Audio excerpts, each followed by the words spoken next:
বিষয়টা হলো prepaid metre আমরা চাই না। প্রিপেড মিটার একটা লুপ্তরাসের মিটার। আর আমরা আগে পোস্টপেড মিটার ব্যবহার করছি এবং বিল আসতো আমাদের কম। এখন যার প্রিপেড মিটার লাগাইছে তাদের বিল আসে এখন 4,000, আগে লাগতো পোস্টপেড মিটার 1500, 2500 টাকা কোথা থেকে আসে। এটা প্রমাণ হলো আমি ওই এমদাদ প্রফেসর ওনার বাড়িতে মিটার লাগছে, আমার বাড়িতে পোস্টপেডই আছে। 70-90টা বাড়িতে প্রিপেড মিটার লাগানো হয়েছে। মাননীয় প্রধানমন্ত্রী দৃষ্টি আকর্ষণ করবো, ওনার প্রতিটা পদক্ষেপ, প্রতিটা চিন্তা চেতনা, প্রতিটাই আমাদেরকে মনোমুগ্ধ করতেছে। পাশাপাশি ওই বিগত আওয়ামী লীগ সরকারের আমলে নেস্কোকে লিজ দেওয়ার পর প্রিপেড মিটার চালু করে আস্তে আস্তে পর্দা করে চালু করে এখন 70-90টাই প্রিপেড মিটার হয়ে গেছে। আমরা এই প্রিপেড মিটার বাতিল করব। আমরা এই নির্বাহী অফিসারকে স্মারকলিপি দেবো, এক্সাইজ অফিসে স্মারকলিপি দিয়া আমরা যার প্রিপেড মিটার আছে আমরা লাগাই নিব। আমরা প্রিপেড মিটার আর চালাবো না।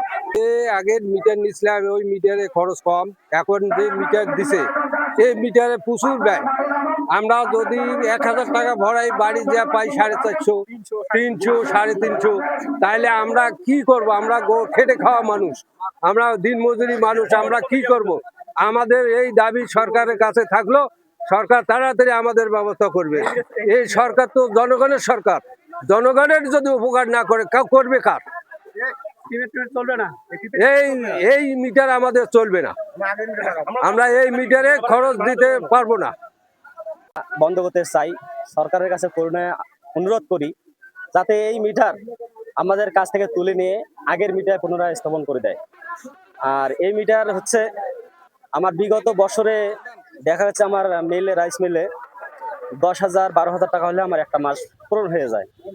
এখন এই প্রিপেড মিটার আমাকে লাগিয়ে দেওয়া, বিভিন্ন ধরনের কথাবার্তা বুঝে দিয়ে আমাকে বলছে বিল কম আসবে, এই মিটার নেন, ভালো চলবে, আপনার সার্ভিস ভালো হবে। আমি সেই নেই, প্রেক্ষিতে নেই, মিটারটা নেই।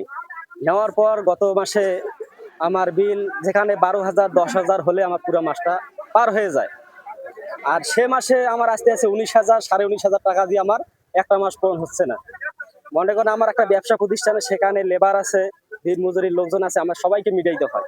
মিটার পর আমার ক্যাশ দেখি আমার অবশিষ্ট 1 টাকাও থাকে না। বিদ্যুতের যে পরিস্থিতি বর্তমানে, যেমন কালকে রাত্রে আমরা দেখলাম যে কালকে রাত্রে 9টার থেকে আমরা সকাল 9টা পর্যন্ত বিদ্যুৎ পাই না।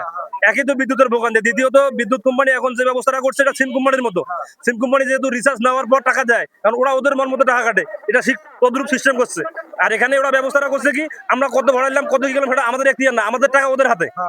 ওরা এখন আমরা কত নিলাম, আমাদের টাকা দিয়ে বিজনেস। আমার বিদ্যুৎ খরচ করতে আমি 5 টাকার, ওরা আমি 500 রিচার্জ দিলাম, আমার টাকাটা কোথায় গেল? আমার টাকা দিয়ে বিজনেস করার ওদের এখতিয়ার আছে কি? ওরা এখন আমার টাকা দিয়ে বিজনেস করতে যাচ্ছে। আগের মিটারের সমস্যা কি ছিল? আমরা কি আগে বিল দিতাম না, না বিদ্যুৎ পাইতাম না? কোনটা? আর আগের মিটার আমরা টাকা দিয়ে কিনছিলাম, এখন ওরা আমাদের মিটার দিয়েছে, এই মিটার থেকে আবার চার্জ করতেছে। কেন? আমার মিটার বাসায় আছে, আমার টাকা দিয়ে কিনে মিটার, এই মিটার আমি বাসায় রাখিয়া আমি এখন ওর মিটারে চার্জ দেবো, ভ্যাট দেবো। এটা কি কারণে? আবার 5 টাকা নেয়। এভাবে চললে কতদিন চলা যায়? এখন সিম কোম্পানি যেরকম সিস্টেম করছিল যে আমাদের টাকা দিয়ে ওরা চলবে, এখন বিদ্যুৎ কোম্পানি সেই সিস্টেমে করছে। এখন মাসে মনে করেন যে প্রতি মাসে দেখা গেলো আমরা কত গ্রাহক আছি, সবাই যদি 100 টাকা করে বাড়তি রাখি, কত টাকা থাকে? এই টাকা যায় কোথায়?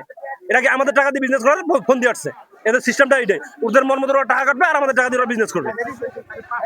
আর বিদ্যুৎ তো থাকেই না। আগে আমরা যেরকম বিদ্যুৎ পাইছিলাম তার অর্ধেক বিদ্যুৎ এখন আর পাই না। আমার নাম মোহাম্মদ রুবেল।